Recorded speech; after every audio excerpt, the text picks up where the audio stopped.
আজকে দুপুরবেলা আমি রূপচাঁদ মাছের টক ঝাল একটি তরকারি রান্না করে আপনাদের দেখাবো। সেটা একেবারে নতুনত্ব, গ্রাম বাংলার 3 পাকা কাঁচা উনানে। আপনারা দেখতে থাকবেন।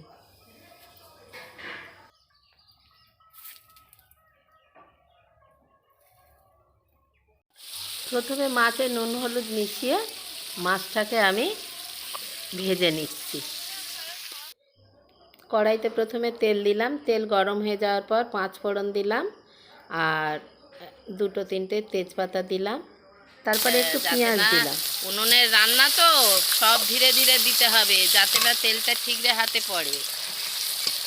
তো এ আর গ্যাসে না, মাইক্রো ওভেনে না বা কাঠের জালে রান্না না, খড়ের জালে রান্না খুব রিস্ক। আবার লক্ষ্য রাখতে হবে যাতে না খড়ের ছাইটা তরকারিতে বা ভাতে পড়ে, সেদিকে লক্ষ্য রেখে কাজ করতে হবে। পেঁয়াজটা লাল হয়ে এসছে, ও তো শুধু রূপচাঁদ মাছ, তো গরমের জন্য শুধু আম দিয়ে ঝোল হবে। এই জন্য এবার একটু হালকা আদা দাও মা, একটু রসুন দাও, রসুনটা কম দাও, আদাটা একটু বেশি দাও, মাছ তো আদাটা একটু বেশি দিলে ভালো হয়।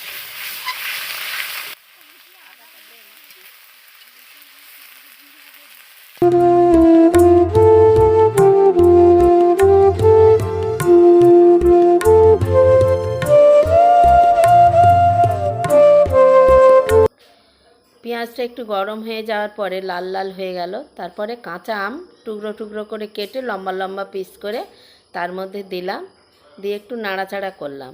নাড়াচাড়া করার পরে সামান্য নুন দিয়ে দিলাম।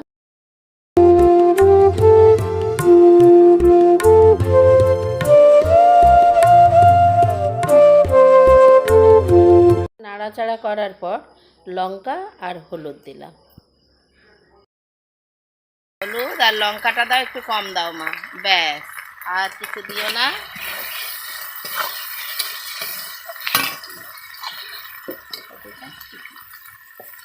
দাও, খুন্তিটা দাও জলে।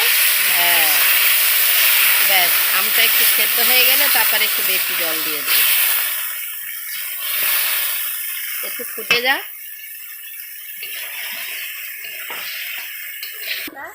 হ্যাঁ, 1 মিনিটের জন্য ঢাকা দেওয়া হলো।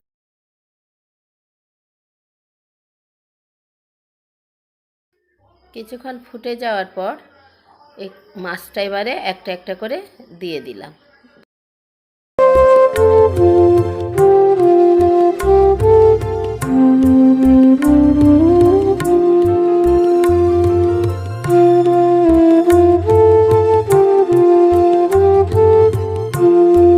আমার রান্না প্রায় শেষ, এবার আমি নামাবো। নামিয়ে একটা বোল বাটিতে ঢালবো। এবার পরিবেশনের জন্য প্রস্তুত করে দেব।